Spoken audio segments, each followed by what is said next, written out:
Nous sommes à bord d'une voiture de police. Territoire en guerre à cause du trafic international de drogue. La frontière entre le Brésil et le Paraguay. La cible est dans cette maison. Le criminel, surnommé l'ambassadeur du Commando Vermelho, a été surpris dans la chambre, sans aucune chance de s'échapper. Paulo Cândido de Oliveira da Silva a 39 ans. Selon la police nationale du Paraguay, l'ambassadeur du Commando Vermelho a avoué 18 assassinats dans le pays voisin. Dans une nouvelle opération d'envergure, des agents de la brigade des stupéfiants du Paraguay, entièrement soutenus par le bouclier des Amériques, ont procédé à l'arrestation de Paulo Cândido Oliveira da Silva, surnommé l'ambassadeur du Commando Vermelho. L'opération baptisée Puma Pai a été déclenchée dans la ville de Luque et a exécuté des mandats d'arrêt en suspens au Brésil. La cible était considérée comme un élément clé dans la logistique criminelle de la faction brésilienne, où il était responsable de la coordination du flux d'armes et de drogue à travers la frontière entre Ciudad del Este et Foz do Iguaçu. La capture n'a pas été seulement un acte policier, mais un mouvement stratégique dans la guerre contre le narcoterrorisme continental. Le surnommé l'ambassadeur avait pour fonction de représenter les intérêts du Commando Vermelho au Paraguay, en organisant des routes et des alliances qui renforçaient la présence de la faction en dehors du Brésil.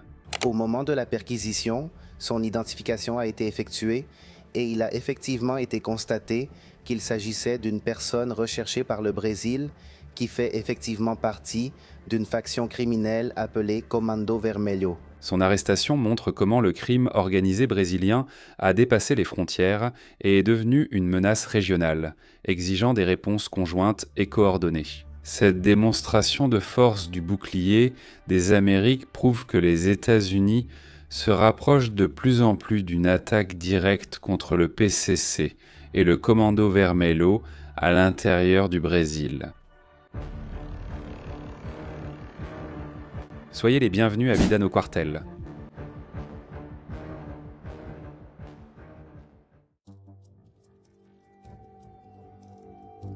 Lors de l'interrogatoire initial mené de manière amicale par la brigade des stupéfiants du Paraguay, l'ambassadeur du crime a admis avoir commis 18 homicides, confirmant la grande létalité des factions brésiliennes. Cette confession a renforcé la gravité de ses actions et la nécessité de neutraliser des figures qui, en plus de diriger le trafic, commettent également elles-mêmes des violences. Après la collecte d'informations, le narcoterroriste a été remis aux autorités brésiliennes, dans un geste qui symbolise l'intégration croissante entre les forces paraguayennes et brésiliennes, même avec le Brésil en dehors du bouclier des Amériques. Le climat de tension qui entoure la lutte contre le crime organisé dans la région est marqué par la détermination des États-Unis à endiguer l'emprise du narcotrafic.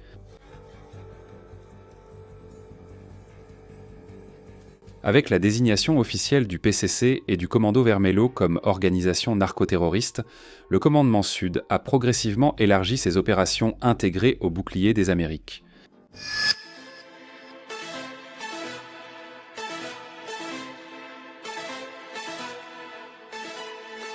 Le commandement élargit progressivement.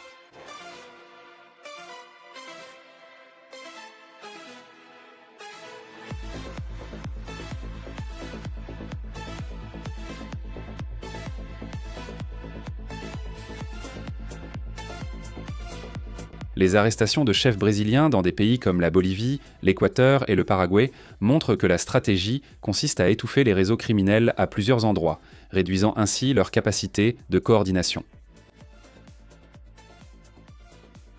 Le Paraguay, de son côté, adopte une politique d'étouffement sévère à ses frontières. La présence d'une base du FBI et l'autorisation pour les militaires américains d'opérer dans le pays en soutien aux forces locales démontrent un changement d'attitude géopolitique. L'objectif est de sortir le Paraguay de la violence et de créer un environnement sûr pour attirer les investissements internationaux, montrant que la sécurité et l'économie vont de pair. Le Paraguay, ce n'est pas non plus. Plus de 200 industries brésiliennes ont déjà traversé le pont de l'Amitié et se sont installées au Paraguay. Les entreprises sont attirées par les incitations du pays voisin, comme l'exonération d'impôts et aussi des charges sociales moins élevées.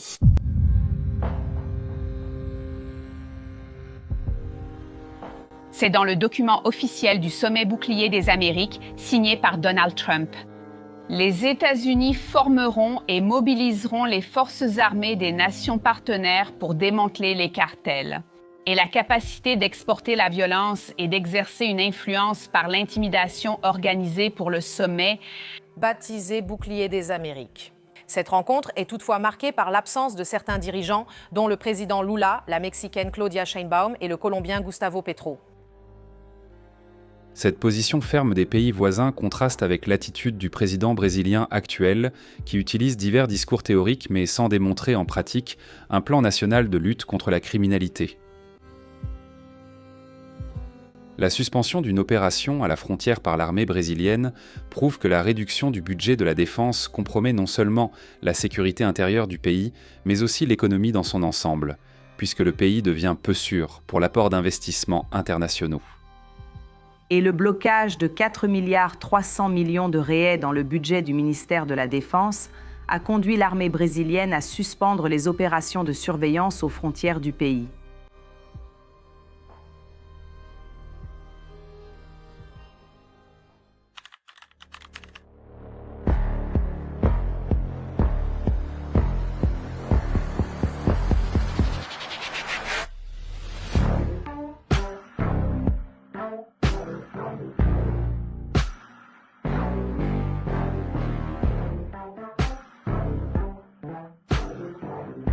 Pourtant, les polices brésiliennes ont collaboré avec les pays voisins, montrant qu'il existe un espace pour l'intégration même en dehors des traités formels. L'arrestation de l'ambassadeur du Commando Vermelho montre que le Brésil doit optimiser sa propre coordination interne, en impliquant les forces armées et les polices des États. Un plan fédéral solide contre le narcoterrorisme. 33 ans qui ont été construits avec beaucoup de sang, de sueur et de larmes de tous les policiers militaires qui sont passés ici. L'évolution de l'unité à travers la qualification de ces policiers qui ont cherché à se former aussi bien à l'intérieur qu'à l'extérieur du pays. Un exemple de cela a été la méga-opération déclenchée par les polices de Rio de Janeiro dans le Complexo d'Amaré contre le Terceiro Comando Puro, qui est considéré comme la troisième faction la plus puissante du Brésil. Tu penses que Fancy pense qu'une faction criminelle vit seulement du trafic ?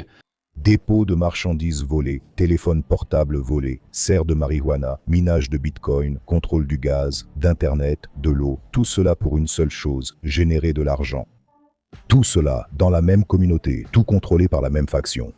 Pendant qu'ils étendaient ce système, la police civile poursuivait son enquête, analysait les données, traçait les mouvements, reliait les preuves. Des mois de travail ont révélé qui commandait, exécutait et se battait. La police civile et militaire ont lancé l'une des plus grandes offensives contre la structure du TCP à Amaré. Ils pensaient tout contrôler, mais pas l'enquête. Et quand l'étau se resserre, tôt ou tard, tout s'effondre. Plus de 25 criminels ont été arrêtés lors de l'opération conjointe qui a réuni des troupes d'élite comme le BOP de la police militaire et la COR de la...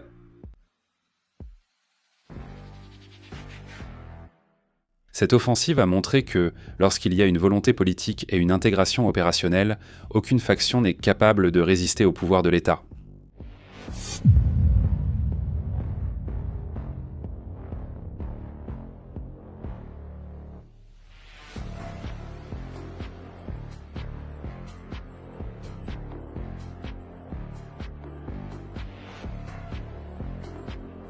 L'intégration entre le commandement sud et les forces de police brésiliennes pourrait encore élever le niveau des opérations. Il ne s'agit pas seulement d'arrêter des criminels armés dans les ruelles, mais de démanteler les structures financières qui soutiennent le trafic de drogue.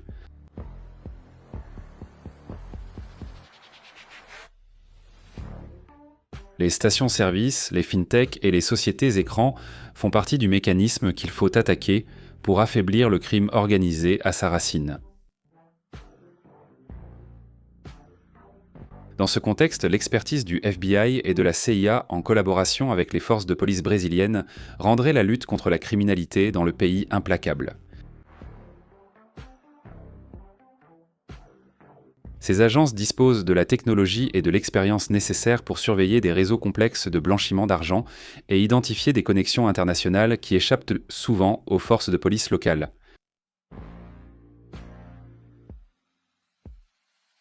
Les pays qui font partie du bouclier des Amériques ont considérablement élevé le niveau de lutte contre le crime organisé.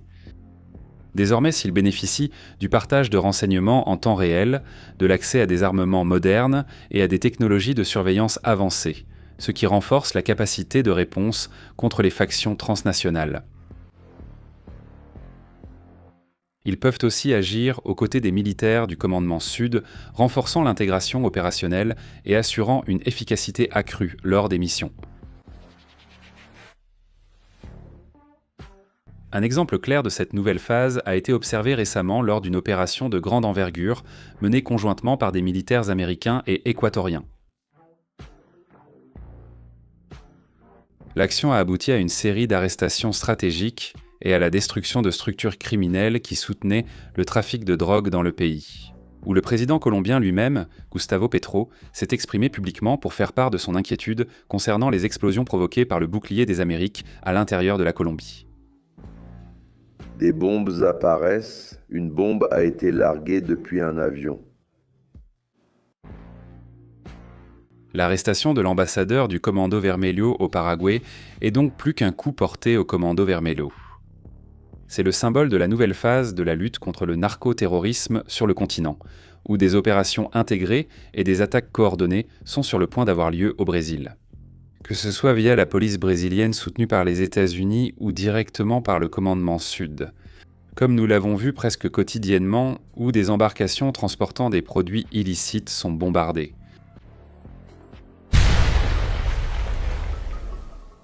Laissez ici dans les commentaires votre avis sur la raison pour laquelle de nombreux Brésiliens honnêtes déménagent au Paraguay.